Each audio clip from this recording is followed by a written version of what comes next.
মুক্তিযুদ্ধের সময় আপনাদের বাড়ি আগুন দিয়ে পুড়িয়ে দেওয়া হয়েছিল, সেই ভয়াল স্মৃতি সম্পর্কে যদি কিছু বলতেন। অনেক বড়, অনেক লম্বা গল্প এটা, আমার পুরো ইন্টারভিউ শেষ হয়ে যাবে। কেননা যে এটা আবার বলতে গেলে আমি নস্টালজিক হয়ে যাই, আমি অনেক ডিস্টার্ব হয়ে যাই। যাই হোক, তারপর বলে রাখি যেটা যে এটা ছিল 26শে মার্চ জুম্মার নামাজের পরে। 23শে মার্চ পর্যন্ত আমাদের বাড়িতে কিন্তু বাংলাদেশের পতাকা উড়েছিল, যেখানে মানচিত্র আঁকা লালের মধ্যে বাংলাদেশের মানচিত্র আঁকা একটা পতাকা, সেটা আমাদের বাড়িতেই ঝুলছিল আর উড়ছিল।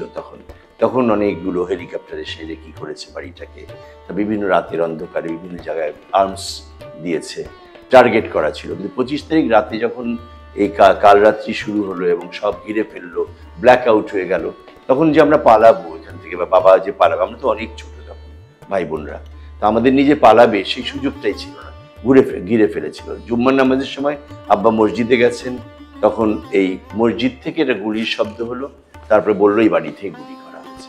কিছু বলার নেই, বাড়িতে সেই নিচ থেকে আগুন দিয়ে দিল। আমরা তখন উপরে, ভয়ঙ্কর একটা অবস্থা। তারপরে কে কিভাবে নেমেছি, মা দোতলা থেকে লাফ দিয়ে তার দুটো পায়ে ভেঙে গিয়েছিল। এই ভাঙা পা নিয়ে তাকে সারাটা জীবন চলতে হয়েছে। এই পা নিয়ে সে ছুটেছে উইদাউট এনি ট্রিটমেন্ট।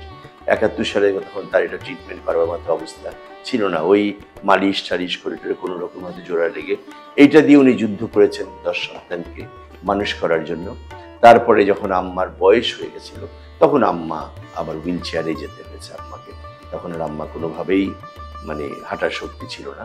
কিন্তু যখন আব্বাকে জুম্মার নামাজের পরে রাস্তায় মানে মেরে ফেললো, যখন আমরা চলে যাচ্ছিলাম, আমাদেরকে নিয়ে চলে যাচ্ছিল বিহারিরা একটা দল, যেদেরকে সেভ করবো বলে। ছোট বাচ্চা দেখেছে, বড় ভাই, মেজো ভাই, সেজো ভাই, কে কোথায় কেউ বলতে পারবো না, ছড়িয়ে গেছে।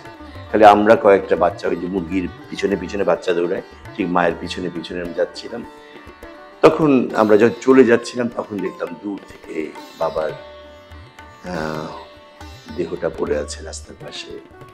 আমরা যেতে চাইলাম, বড় বোন, আম্মা, তারা যেতে দিল না, এবং তাকিয়ে দেখলাম পড়ে আছে।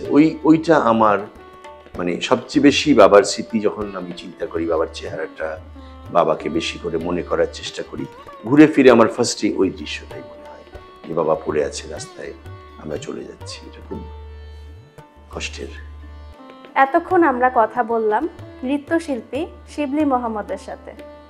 সবাই ভালো থাকবেন, ধন্যবাদ।